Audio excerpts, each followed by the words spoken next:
ಇವತ್ತಿನ ದಿನಾಂಕ 24/1/2026.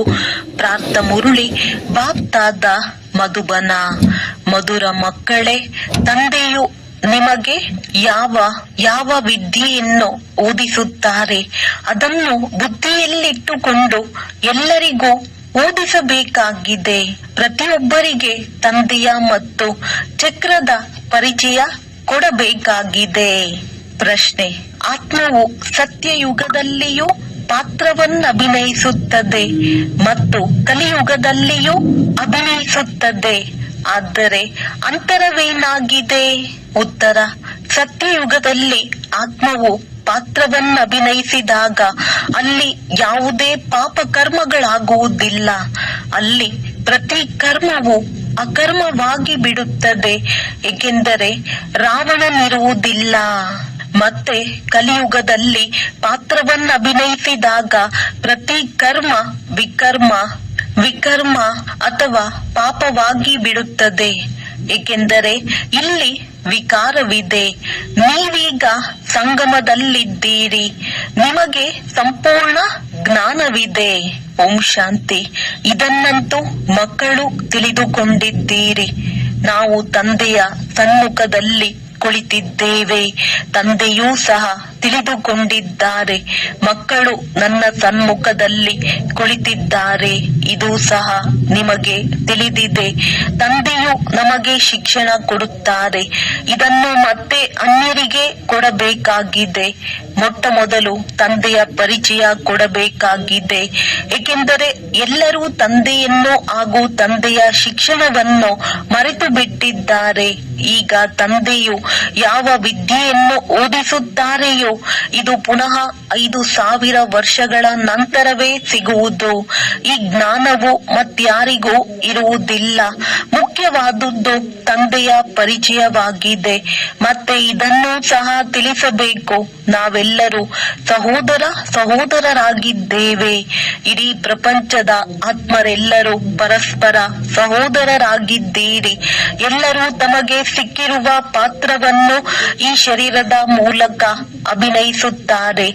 ಈಗಂತೂ ತಂದೆಯು ಹೊಸ ಪ್ರಪಂಚದಲ್ಲಿ ಕರೆದುಕೊಂಡು ಹೋಗುವುದಕ್ಕಾಗಿ ಬಂದಿದ್ದಾರೆ. ಅದಕ್ಕೆ ಸ್ವರ್ಗವೆಂದು ಹೇಳಲಾಗುತ್ತದೆ. ಆದರೆ ನಾವೆಲ್ಲ ಸಹೋದರರು ಪತಿತರಾಗಿದ್ದೇವೆ. ಒಬ್ಬರು ಪಾವನರಿಲ್ಲ. ಎಲ್ಲಾ ಪತಿತರನ್ನು ಪಾವನ ಮಾಡುವವರು ಒಬ್ಬರೇ ತಂದೆಯಾಗಿದ್ದಾರೆ. ಇದು ಪತಿತ, ವಿಕಾರಿ, ಭ್ರಷ್ಟಾಚಾರಿ ರಾವಣನ ಪ್ರಪಂಚವಾಗಿದೆ. ರಾವಣನ ಅರ್ಥವೇ ಆಗಿದೆ ಸ್ತ್ರೀಯಲ್ಲಿನ 5 ವಿಕಾರಗಳು ಮತ್ತು ಪುರುಷನಲ್ಲಿರುವ 5 ವಿಕಾರಗಳು. ತಂದೆಯು ಬಹಳ ಸಹಜ ರೀತಿಯಲ್ಲಿ ತಿಳಿಸುತ್ತಾರೆ.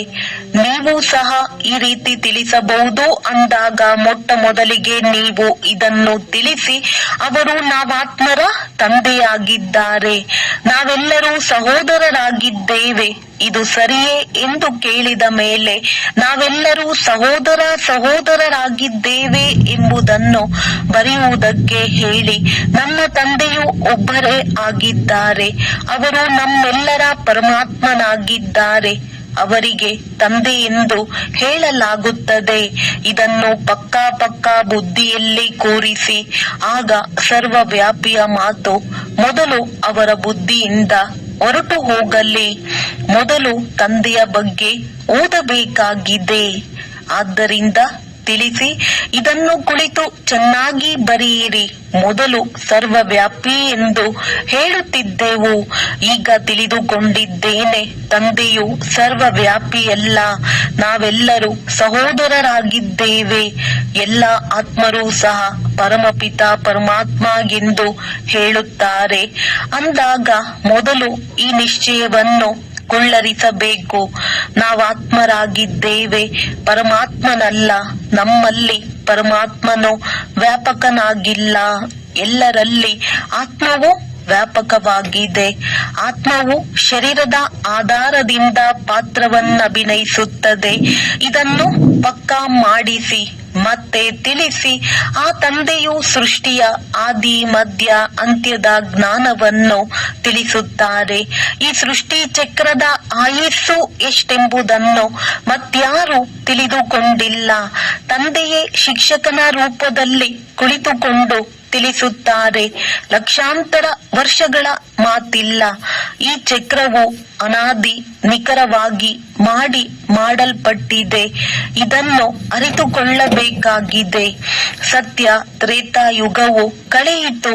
ಅದಕ್ಕೆ ಸ್ವರ್ಗ ಮತ್ತು ಸೆಮಿ ಸ್ವರ್ಗವೆಂದು ಹೇಳಲಾಗುತ್ತದೆ. ಎಲ್ಲಿ ದೇವಿ ದೇವತೆಗಳ ರಾಜ್ಯ ನಡೆಯುತ್ತದೆ.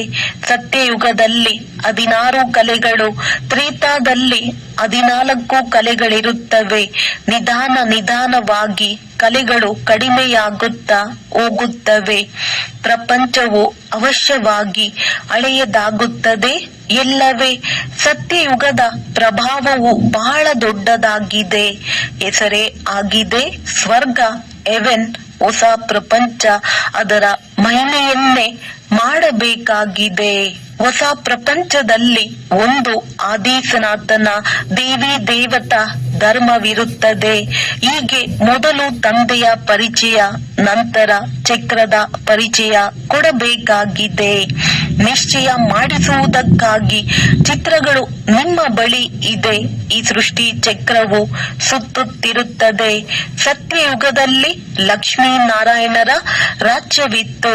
ತ್ರೇತಾಯುಗದಲ್ಲಿ ರಾಮ ಸೀತೆಯರ ರಾಜ್ಯವಿತ್ತು. ಇದು ಅರ್ಧಕಲ್ಪವಾಯಿತು. 2 ಯುಗಗಳು ಕಳೆಯಿತು. ನಂತರ ದ್ವಾಪರ ಕಲಿಯುಗವು ಬರುತ್ತದೆ. ದ್ವಾಪರದಲ್ಲಿ ರಾವಣ ರಾಜ್ಯವಿರುತ್ತದೆ. ದೇವತೆಗಳು ವಾಮ ಮಾರ್ಗದಲ್ಲಿ ಹೋಗುತ್ತಾರೆ. ಆದ್ದರಿಂದ ಆಗ ವಿಕಾರದ ಪದ್ಧತಿಯಾಗಿ ಬಿಡುತ್ತದೆ. ಸತ್ಯ ತ್ರೇತಾ ಯುಗದಲ್ಲಿ ಎಲ್ಲರೂ ನಿರ್ವಿಕಾರಿಗಳಾಗಿರುತ್ತಾರೆ. ಒಂದು ಆದಿ ಸನಾತನ ದೇವಿ ದೇವತಾ ಧರ್ಮವಿರುತ್ತದೆ. ಚಿತ್ರಗಳನ್ನು ತೋರಿಸಬೇಕು. ಚಿತ್ರಗಳಿಲ್ಲದೆಯೂ ತಿಳಿಸಬೇಕಾಗಿದೆ. ತಂದೆಯು ನಮಗೆ ಶಿಕ್ಷಕನಾಗಿ ಈ ರೀತಿ ಓದಿಸುತ್ತಾರೆ. ತಂದೆಯು ತಮ್ಮ ಪರಿಚಯವನ್ನು ತಾವೇ ಬಂದು ಕೊಡುತ್ತಾರೆ. ತಂದೆಯು ತಿಳಿಸುತ್ತಾರೆ, ನಾನು ಪತಿತರನ್ನು ಪಾವನ ಮಾಡಲು ಬರುತ್ತೇನೆ ಅಂದ ಮೇಲೆ ನನಗೆ ಶರೀರವು ಖಂಡಿತ ಬೇಕು. ಇಲ್ಲವೆಂದರೆ ಹೇಗೆ ಮಾತನಾಡಲಿ? ನಾನು ಸತ್ಯ ಚೈತನ್ಯನಾಗಿದ್ದೇನೆ ಮತ್ತು ಅಮರನಾಗಿದ್ದೇನೆ. ಆತ್ಮವು ಸತೋ ರಜೋ ತಮೋದಲ್ಲಿ ಬರುತ್ತದೆ. ಆತ್ಮವೇ ಪತಿತ ಮತ್ತು ಪಾವನವಾಗುತ್ತದೆ. ಆದ್ದರಿಂದ ಪತಿತ ಆತ್ಮ, ಪಾವನ ಆತ್ಮ ಎಂದು ಹೇಳಲಾಗುತ್ತದೆ. ಆತ್ಮದಲ್ಲಿಯೇ ಎಲ್ಲ ಸಂಸ್ಕಾರವಿದೆ. ಇಂದಿನ ಕರ್ಮ ಹಾಗೂ ವಿಕರ್ಮದ ಸಂಸ್ಕಾರವನ್ನು ಆತ್ಮವು ತೆಗೆದುಕೊಂಡು ಬರುತ್ತದೆ. ಸತ್ಯಯುಗದಲ್ಲಿ ವಿಕರ್ಮವಾಗುವುದೇ ಇಲ್ಲ. ಕರ್ಮ ಮಾಡುತ್ತಾರೆ, ಪಾತ್ರವನ್ನು ಅಭಿನಯಿಸುತ್ತಾರೆ. ಆದರೆ ಆ ಕರ್ಮವು ಅಕರ್ಮವಾಗಿ ಬಿಡುತ್ತದೆ. ಗೀತೆಯಲ್ಲಿಯೂ ಅಕ್ಷರವಿದೆ. ನೀವೀಗ ಪ್ರತ್ಯಕ್ಷದಲ್ಲಿ ತಿಳಿದುಕೊಳ್ಳುತ್ತಿದ್ದೀರಿ. ನಿಮಗೆ ತಿಳಿದಿದೆ. ಹಳೆಯ ಪ್ರಪಂಚವನ್ನು ಪರಿವರ್ತಿಸಿ ಹೊಸ ಪ್ರಪಂಚವನ್ನು ಸ್ಥಾಪಿಸಲು ತಂದೆಯು ಬಂದಿದ್ದಾರೆ. ಅಲ್ಲಿ ಕರ್ಮವು ಅಕರ್ಮವಾಗಿ ಬಿಡುತ್ತದೆ. ಅದಕ್ಕೆ ಸತ್ಯಯುಗವೆಂದು ಹೇಳಲಾಗುತ್ತದೆ. ಮತ್ತು ಎಲ್ಲಿ ಎಲ್ಲಾ ಕರ್ಮಗಳು ವಿಕರ್ಮಗಳಾಗುವುದೋ ಅದಕ್ಕೆ ಕಲಿಯುಗವೆಂದು ಹೇಳಲಾಗುತ್ತದೆ. ನೀವೀಗ ಸಂಗಮದಲ್ಲಿದ್ದೀರಿ. ತಂದೆಯು 2 ಕಡೆಯ ಮಾತುಗಳನ್ನು ತಿಳಿಸುತ್ತಾರೆ. ಸತ್ಯ ತ್ರೇತಾ ಯುಗವು ಪವಿತ್ರ ಪ್ರಪಂಚವಾಗಿದೆ. ಅಲ್ಲಿ ಯಾವುದೇ ಪಾಪವಾಗುವುದಿಲ್ಲ. ಯಾವಾಗ ರಾವಣ ರಾಜ್ಯವು ಆರಂಭವಾಗುವುದೋ ಆಗಲೇ ಪಾಪಗಳಾಗುತ್ತವೆ. ಸತ್ಯಯುಗದಲ್ಲಿ ವಿಕಾರದ ಹೆಸರಿರುವುದಿಲ್ಲ. ರಾಮರಾಜ್ಯ ಮತ್ತು ರಾವಣ ರಾಜ್ಯದ ಚಿತ್ರಗಳು ಸನ್ಮುಖದಲ್ಲಿವೆ. ತಂದೆಯು ತಿಳಿಸುತ್ತಾರೆ, ಇದು ವಿದ್ಯೆಯಾಗಿದೆ. ತಂದೆಯ ವಿನಃ ಮತ್ಯಾರೂ ತಿಳಿದುಕೊಂಡಿಲ್ಲ.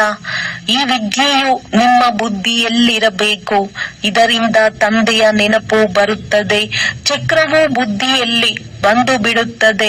ಸೆಕೆಂಡಿನಲ್ಲಿ ಎಲ್ಲವೂ ನೆನಪಿಗೆ ಬಂದು ಬಿಡುತ್ತದೆ. ವರ್ಣನೆ ಮಾಡುವುದರಲ್ಲಿ ತಡವಾಗುತ್ತದೆ. ಇದಕ್ಕೆ 3 ಕಾರಂಜಿಗಳಿವೆ. ವೃಕ್ಷವು ಈ ರೀತಿ ಇರುತ್ತದೆ. ಬೀಜ ಮತ್ತು ವೃಕ್ಷವು ಸೆಕೆಂಡಿನಲ್ಲಿ ನೆನಪಿಗೆ ಬಂದು ಬಿಡುತ್ತದೆ. ಈ ಬೀಜವು ಇಂತಹ ವೃಕ್ಷದ್ದಾಗಿದೆ, ಇದರಿಂದ ಈ ರೀತಿ ಫಲ ಬಿಡುತ್ತದೆ.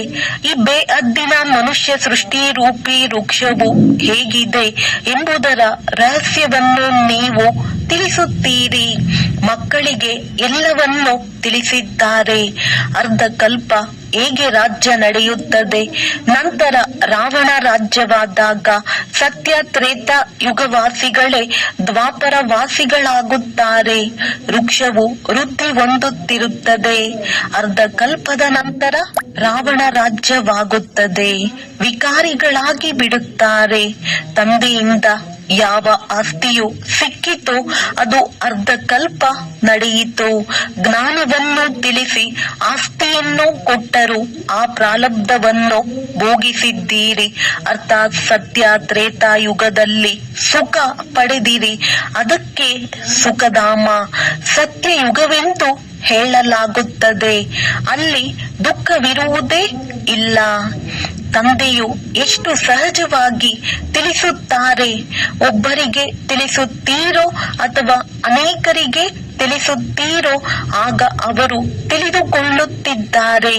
ಹೌದು ಹೌದು ಎನ್ನುತ್ತಾರೆಯೇ ಎಂಬುದರ ಮೇಲೆ ಗಮನ ಕೊಡಿ. ಬರೆದುಕೊಳ್ಳುತ್ತಾ ಹೋಗಿ. ಯಾವುದೇ ಸಂಶಯವಿದ್ದರೆ ಕೇಳಿರಿ ಎಂದು ತಿಳಿಸಿ. ಯಾವ ಮಾತನ್ನು ಯಾರು ತಿಳಿದುಕೊಂಡಿಲ್ಲವೋ ನಾವು ಅದನ್ನು ತಿಳಿಸುತ್ತೇವೆ. ನೀವು ಏನನ್ನು ತಿಳಿದುಕೊಂಡಿಲ್ಲ ಅಂದ ಮೇಲೆ ಮತ್ತೇನು ಕೇಳುವಿರಿ? ತಂದೆಯು ಈ ಬೇಅದ್ದಿನ ವೃಕ್ಷದ ರಹಸ್ಯವನ್ನು ತಿಳಿಸುತ್ತಾರೆ. ಈ ಜ್ಞಾನವನ್ನು ನೀವೀಗ ತಿಳಿದುಕೊಳ್ಳುತ್ತೀರಿ. ತಂದೆಯು ತಿಳಿಸಿದ್ದಾರೆ. ನೀವು 84 ಜನ್ಮಗಳ ಚಕ್ರದಲ್ಲಿ ಹೇಗೆ ಬರುತ್ತೀರಿ? ಇದನ್ನು ಚೆನ್ನಾಗಿ ಬರೆದಿಟ್ಟುಕೊಳ್ಳಿ. ನಂತರ ಇದರ ಮೇಲೆ ವಿಚಾರ ಮಾಡಿ. ಹೇಗೆ ಶಿಕ್ಷಕರು ಪ್ರಬಂಧ ಕೊಡುತ್ತಾರೆ, ಮತ್ತೆ ಮನೆಗೆ ಹೋಗಿ ವಿದ್ಯಾರ್ಥಿಗಳು ರಿವೈಸ್ ಮಾಡಿಕೊಂಡು ಬರುತ್ತಾರಲ್ಲವೇ, ನೀವು ಸಹ ಈ ಜ್ಞಾನವನ್ನು ಕೊಡುತ್ತೀರಿ. ನಂತರ ನೋಡಿ ಏನಾಗುವುದು. ಕೇಳುತ್ತಾ ಇರಿ. ಒಂದೊಂದು ಮಾತನ್ನು ಚೆನ್ನಾಗಿ ತಿಳಿಸಿ. ತಂದೆ ಶಿಕ್ಷಕರ ಕರ್ತವ್ಯವನ್ನು ತಿಳಿಸಿ. ನಂತರ ಗುರುವಿನ ಬಗ್ಗೆ ತಿಳಿಸಿ. ಬಂದು ನಾವು ಪತಿತರನ್ನು ಪಾವನ ಮಾಡಿ ಎಂದೇ ಅವರನ್ನು ಕರೆದಿರಿ. ಆತ್ಮವು ಪಾವನವಾದರೆ ಮತ್ತೆ ಪಾವನ ಶರೀರವೇ ಸಿಗುತ್ತದೆ. ಎಂತಹ ಚಿನ್ನವೋ ಅದರಂತೆಯೇ ಆಭರಣಗಳಾಗುತ್ತವೆ. 24 ಕ್ಯಾರೆಟ್ನ ಚಿನ್ನದಲ್ಲಿ ಲೋಹವನ್ನು ಬೆರಕೆ ಮಾಡದಿದ್ದರೆ ಆಭರಣಗಳೂ ಸಹ ಅದೇ ರೀತಿ ಸತೋ ಪ್ರಧಾನವಾಗಿರುತ್ತವೆ. ಲೋಹವನ್ನು ಬೆರೆಸುವುದರಿಂದ ತಮೋ ಪ್ರಧಾನವಾಗಿ ಬಿಟ್ಟಿದೆ. ಮೊಟ್ಟ ಮೊದಲು ಭಾರತವು 24 ಕ್ಯಾರೆಟ್ ಅಪ್ಪಟ ಚಿನ್ನದ ಪಕ್ಷಿಯಾಗಿತ್ತು. ಅರ್ಥಾತ್ ಸತೋ ಪ್ರಧಾನ ಹೊಸ ಪ್ರಪಂಚವಾಗಿತ್ತು. ನಂತರ ತಮೋ ಪ್ರಧಾನವಾಗಿದೆ. ಇದನ್ನು ತಂದೆಯೇ ತಿಳಿಸುತ್ತಾರೆ. ಮತ್ಯಾವ ಮನುಷ್ಯ ಗುರುಗಳು ತಿಳಿದುಕೊಂಡಿಲ್ಲ. ಬಂದು ಪಾವನ ಮಾಡಿ ಎಂದು ಕರೆಯುತ್ತಾರೆ. ಅಂದ ಮೇಲೆ ಗುರುವಿನದ್ದೇ ಕರ್ತವ್ಯವಾಗಿದೆ. ವಾನಪ್ರಸ್ಥ ಸ್ಥಿತಿಯಲ್ಲಿ ಮನುಷ್ಯರು ಗುರುಗಳನ್ನು ಮಾಡಿಕೊಳ್ಳುತ್ತಾರೆ. ವಾಣಿಯಿಂದ ದೂರದ ಸ್ಥಾನವಂತೂ ನಿರಾಕಾರಿ ಪ್ರಪಂಚವಾಗಿದೆ. ಅಲ್ಲಿ ಆತ್ಮರಿರುತ್ತಾರೆ. ಇದು ಸಾಕಾರಿ ಪ್ರಪಂಚವಾಗಿದೆ. ಇದು ಎರಡರ ಮಿಲನವಾಗಿದೆ. ಅಲ್ಲಂತೂ ಶರೀರವಿರುವುದಿಲ್ಲ. ಅಲ್ಲಿ ಯಾವುದೇ ಕರ್ಮವಾಗುವುದಿಲ್ಲ. ತಂದೆಯಲ್ಲಿ ಸಂಪೂರ್ಣ ಜ್ಞಾನವಿದೆ. ಡ್ರಾಮಾ ಪ್ಲಾನ್ ಅನುಸಾರ ಅವರಿಗೆ ಜ್ಞಾನಪೂರ್ಣನೆಂದು ಹೇಳಲಾಗುತ್ತದೆ. ಅವರು ಚೈತನ್ಯ ಸಚ್ಚಿತ್ ಆನಂದ ಸ್ವರೂಪನಾಗಿರುವ ಕಾರಣ ಅವರಿಗೆ ಜ್ಞಾನಪೂರ್ಣನೆಂದು ಹೇಳಲಾಗುತ್ತದೆ. ಏ ಪತಿತ ಪಾವನ ಜ್ಞಾನ ಸಾಗರ ಶಿವ ತಂದೆ ಎಂದೇ ಕರೆಯುತ್ತಾರೆ. ಅವರ ಹೆಸರು ಸದಾ ಶಿವನೆಂದೇ ಆಗಿದೆ. ಉಳಿದೆಲ್ಲ ಆತ್ಮರು ಪಾತ್ರವನ್ನಭಿನಯಿಸಲು ಬರುತ್ತಾರೆ. ಆಗ ಭಿನ್ನ ಭಿನ್ನ ನಾಮಗಳನ್ನು ಧಾರಣೆ ಮಾಡುತ್ತಾರೆ. ತಂದೆಯನ್ನು ಕರೆಯುತ್ತಾರೆ. ಆದರೆ ಅವರಿಗೇನು ತಿಳುವಳಿಕೆ ಇಲ್ಲ. ಅವಶ್ಯವಾಗಿ ಭಾಗ್ಯಶಾಲಿ ರಥವೂ ಇರುವರು, ಯಾರಲ್ಲಿ ತಂದೆಯು ಪ್ರವೇಶ ಮಾಡಿ ನಿಮ್ಮನ್ನು ಪಾವನ ಪ್ರಪಂಚದಲ್ಲಿ ಕರೆದುಕೊಂಡು ಹೋಗುವರು. ಆದ್ದರಿಂದ ತಂದೆಯು ತಿಳಿಸುತ್ತಾರೆ, ಮಧುರಾತಿ ಮಧುರ ಮಕ್ಕಳೇ, ಯಾರು ಬಹಳ ಜನ್ಮಗಳ ಅಂತಿಮದಲ್ಲಿದ್ದಾರೆ, ಪೂರ್ಣ 84 ಜನ್ಮಗಳನ್ನು ತೆಗೆದುಕೊಳ್ಳುತ್ತಾರೆಯೋ ಅವರ ತನುವಿನಲ್ಲಿ ನಾನು ಬರುತ್ತೇನೆ. ಭಾಗ್ಯಶಾಲಿ ರಥದಲ್ಲಿ ಬರಬೇಕಾಗುತ್ತದೆ. ಮೊದಲ ನಂಬರಿನಲ್ಲಂತೂ ಶ್ರೀಕೃಷ್ಣನಿದ್ದಾನೆ. ಕೃಷ್ಣನು ಹೊಸ ಪ್ರಪಂಚದ ಮಾಲೀಕನಾಗಿದ್ದಾನೆ. ಮತ್ತೆ ಅದೇ ಶ್ರೀಕೃಷ್ಣನು ಕೆಳಗಿಳಿಯುತ್ತಾನೆ. ಸ್ವರ್ಣಿಮ ಯುಗದಿಂದ ಬೆಳ್ಳಿಯ ಯುಗ, ತಾಮ್ರದ ಯುಗ, ಕಬ್ಬಿಣದ ಯುಗದಲ್ಲಿ ಬಂದು ಬಿಡುತ್ತಾರೆ. ನೀವೀಗ ಮತ್ತೆ ಕಬ್ಬಿಣದಿಂದ ಚಿನ್ನವಾಗುತ್ತಿದ್ದೀರಿ. ತಂದೆಯು ತಿಳಿಸುತ್ತಾರೆ, ಕೇವಲ ತಂದೆಯಾದ ನನ್ನನ್ನು ನೆನಪು ಮಾಡಿ. ಯಾರಲ್ಲಿ ಪ್ರವೇಶ ಮಾಡಿದ್ದೇನೆಯೋ ಅವರ ಆತ್ಮದಲ್ಲಂತೂ ಸ್ವಲ್ಪವೂ ಜ್ಞಾನವಿರಲಿಲ್ಲ. ನಾನು ಇವರಲ್ಲಿ ಪ್ರವೇಶ ಮಾಡುತ್ತೇನೆ. ಆದ್ದರಿಂದ ಇವರಿಗೆ ಭಾಗ್ಯಶಾಲಿ ರಥವೆಂದು ಹೇಳಲಾಗುತ್ತದೆ. ಇಲ್ಲವಾಗಿದ್ದರೆ ಎಲ್ಲರಿಗಿಂತ ಶ್ರೇಷ್ಠರಂತೂ ಈ ಲಕ್ಷ್ಮೀ ನಾರಾಯಣರಾಗಿದ್ದಾರೆ ಅಂದ ಮೇಲೆ ಅವರಲ್ಲಿ ಪ್ರವೇಶ ಮಾಡಬೇಕಿತ್ತು. ಆದರೆ ಇವರಲ್ಲಿ ಪರಮಾತ್ಮನು ಪ್ರವೇಶ ಮಾಡುವುದಿಲ್ಲ. ಆದ್ದರಿಂದ ಅವರಿಗೆ ಭಾಗ್ಯಶಾಲಿ ರಥವೆಂದು ಹೇಳಲಾಗುವುದಿಲ್ಲ. ರಥದಲ್ಲಿ ಬಂದು ಪತಿತರನ್ನು ಪಾವನ ಮಾಡಬೇಕಾಗಿದೆ ಅಂದ ಮೇಲೆ ಅವಶ್ಯವಾಗಿ ಕಲಿಯುಗಿ ತಮೋ ಪ್ರಧಾನವಾಗಿರಬೇಕಲ್ಲವೇ? ನಾನು ಬಹಳ ಜನ್ಮಗಳ ಅಂತಿಮದಲ್ಲಿ ಬರುತ್ತೇನೆ ಎಂದು ಸ್ವಯಂ ತಂದೆಯೇ ಹೇಳುತ್ತಾರೆ. ಗೀತೆಯಲ್ಲಿಯೂ ಅಕ್ಷರವು ನಿಖರವಾಗಿದೆ. ಗೀತೆಯನ್ನು ಸರ್ವಶಾಸ್ತ್ರಮಯಿ ಶಿರೋಮಣಿ ಎಂದು ಹೇಳಲಾಗುತ್ತದೆ. ಈ ಸಂಗಮ ಯುಗದಲ್ಲಿಯೇ ತಂದೆಯು ಬಂದು ಬ್ರಾಹ್ಮಣ ಕುಲ ಮತ್ತು ದೇವತಾ ಕುಲವನ್ನು ಸ್ಥಾಪನೆ ಮಾಡುತ್ತಾರೆ. ಬಹಳ ಜನ್ಮಗಳ ಅಂತಿಮದಲ್ಲಿ ಅರ್ಥಾತ್ ಸಂಗಮದಲ್ಲಿಯೇ ತಂದೆಯು ಬರುತ್ತಾರೆ. ತಿಳಿಸುತ್ತಾರೆ, ನಾನು ಬೀಜರೂಪನಾಗಿದ್ದೇನೆ. ಕೃಷ್ಣನಂತೂ ಸತ್ಯಯುಗದ ನಿವಾಸಿಯಾಗಿದ್ದಾನೆ. ಕೃಷ್ಣನನ್ನು ಮತ್ಯಾವ ಜಾಗದಲ್ಲಿಯೂ ಯಾರು ನೋಡಲು ಸಾಧ್ಯವಿಲ್ಲ. ಪುನರ್ಜನ್ಮದಲ್ಲಂತೂ ನಾಮ, ರೂಪ, ದೇಶ, ಕಾಲ ಎಲ್ಲವೂ ಬದಲಾಗುತ್ತದೆ. ರೂಪವೇ ಬದಲಾಗಿ ಬಿಡುತ್ತದೆ. ಮೊದಲು ಚಿಕ್ಕ ಮಗು ಸುಂದರವಾಗಿರುತ್ತದೆ, ನಂತರ ದೊಡ್ಡವರಾಗುತ್ತಾರೆ. ಅವರು ಮತ್ತೆ ಶರೀರವನ್ನು ಬಿಟ್ಟು ಇನ್ನೊಂದು ಚಿಕ್ಕ ಶರೀರವನ್ನು ತೆಗೆದುಕೊಳ್ಳುತ್ತಾರೆ. ಈ ಮಾಡಲ್ಪಟ್ಟ ಆಟವು ನಿಗದಿಯಾಗಿದೆ. ಇನ್ನೊಂದು ಶರೀರವನ್ನು ತೆಗೆದುಕೊಂಡಾಗ ಅವರಿಗೆ ಕೃಷ್ಣನೆಂದು ಹೇಳುವುದಿಲ್ಲ. ಏಕೆಂದರೆ ಇನ್ನೊಂದು ಶರೀರದ ಮೇಲೆ ಹೆಸರು ಇತ್ಯಾದಿಗಳು ಸಹ ಬದಲಾಗಿರುತ್ತದೆ. ಸಮಯ, ರೂಪ, ತಿಥಿ, ತಾರೀಕು ಇತ್ಯಾದಿಗಳೆಲ್ಲವೂ ಬದಲಾಗುತ್ತದೆ. ವಿಶ್ವದ ಇತಿಹಾಸ, ಭೂಗೋಳವು ಚಾಚೂ ತಪ್ಪದೆ ಪುನರಾವರ್ತನೆ ಆಗುತ್ತದೆ ಎಂದು ಹೇಳಲಾಗುತ್ತದೆ. ಅಂದಾಗ ಈ ನಾಟಕವು ಪುನರಾವರ್ತನೆ ಆಗುತ್ತಿರುತ್ತದೆ. ಸತೋ ರಜೋ ತಮೋದಲ್ಲಿ ಬರಲೇಬೇಕಾಗಿದೆ. ಸೃಷ್ಟಿಯ ಹೆಸರು, ಯುಗದ ಹೆಸರು ಎಲ್ಲವೂ ಬದಲಾಗುತ್ತಿರುತ್ತದೆ. ಈಗ ಇದು ಸಂಗಮ ಯುಗವಾಗಿದೆ. ನಾನು ಸಂಗಮದಲ್ಲಿಯೇ ಬರುತ್ತೇನೆ. ನಾನು ನಿಮಗೆ ಇಡೀ ಪ್ರಪಂಚದ ಚರಿತ್ರೆ, ಭೂಗೋಳವನ್ನು ಸತ್ಯವಾಗಿ ತಿಳಿಸುತ್ತೇನೆ. ಆದಿಯಿಂದ ಹಿಡಿದು ಅಂತ್ಯದವರೆಗೆ ಮತ್ಯಾರು ತಿಳಿದುಕೊಂಡಿಲ್ಲ. ಸತ್ಯಯುಗದ ಆಯಸ್ಸು ಎಷ್ಟಾಗಿತ್ತು ಎಂಬುದು ತಿಳಿಯದೇ ಇರುವ ಕಾರಣ ಅವರು ಲಕ್ಷಾಂತರ ವರ್ಷಗಳೆಂದು ಹೇಳಿಬಿಡುತ್ತಾರೆ. ಈಗ ನಿಮ್ಮ ಬುದ್ಧಿಯಲ್ಲಿ ಎಲ್ಲಾ ಮಾತುಗಳಿವೆ. ನೀವು ತಮ್ಮಲ್ಲಿ ಇದನ್ನು ಪಕ್ಕ ಮಾಡಿಕೊಳ್ಳಬೇಕು. ತಂದೆಯು ತಂದೆ, ಶಿಕ್ಷಕ, ಸದ್ಗುರುವಾಗಿದ್ದಾರೆ. ಅವರು ಪುನಃ ಸತೋ ಪ್ರಧಾನರಾಗುವುದಕ್ಕಾಗಿ ಬಹಳ ಒಳ್ಳೆಯ ಯುಕ್ತಿಯನ್ನು ತಿಳಿಸುತ್ತಾರೆ. ಗೀತೆಯಲ್ಲಿಯೂ ಇದೆ, ದೇಹ ಸಹಿತ ದೇಹದ ಎಲ್ಲಾ ಧರ್ಮಗಳನ್ನು ಬಿಟ್ಟು ತಮ್ಮನ್ನು ಆತ್ಮನೆಂದು ತಿಳಿಯಿರಿ. ಹಿಂತಿರುಗಿ ತಮ್ಮ ಮನೆಗೆ ಅವಶ್ಯವಾಗಿ ಹೋಗಬೇಕಾಗಿದೆ. ಭಕ್ತಿ ಮಾರ್ಗದಲ್ಲಿ ಭಗವಂತನ ಬಳಿ ಹೋಗುವುದಕ್ಕಾಗಿ ಎಷ್ಟೊಂದು ಪರಿಶ್ರಮ ಪಡುತ್ತಾರೆ. ಅದು ಕರ್ಮದಿಂದ ಮುಕ್ತರಾಗಿರುವ ಮುಕ್ತಿ ಧಾಮವಾಗಿದೆ. ನಾವು ನಿರಾಕಾರಿ ಪ್ರಪಂಚದಲ್ಲಿ ಹೋಗಿ ಕುಳಿತುಕೊಳ್ಳುತ್ತೇವೆ. ಪಾತ್ರಧಾರಿಯು ಮನೆಗೆ ಹೋದರೆಂದರೆ ಪಾತ್ರದಿಂದ ಮುಕ್ತರಾದರು. ನಾವು ಮುಕ್ತಿ ಹೊಂದಬೇಕೆಂದು ಎಲ್ಲರೂ ಬಯಸುತ್ತಾರೆ. ಮೋಕ್ಷವಂತೂ ಯಾರಿಗೂ ಸಿಗಲು ಸಾಧ್ಯವಿಲ್ಲ. ಈ ನಾಟಕವು ಅನಾದಿ ಅವಿನಾಶಿಯಾಗಿದೆ. ಈ ಬಂದು ಹೋಗುವ ಪಾತ್ರವು ನಮಗೆ ಇಷ್ಟವಿಲ್ಲವೆಂದು ಯಾರಾದರೂ ಹೇಳಬಹುದು.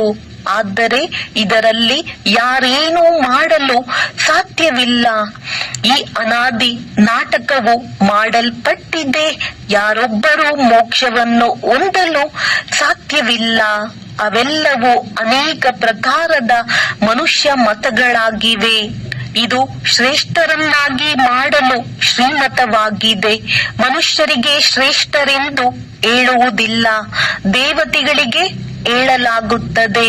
ಅವರ ಮುಂದೆ ಎಲ್ಲರೂ ನಮನ ಮಾಡುತ್ತಾರೆ.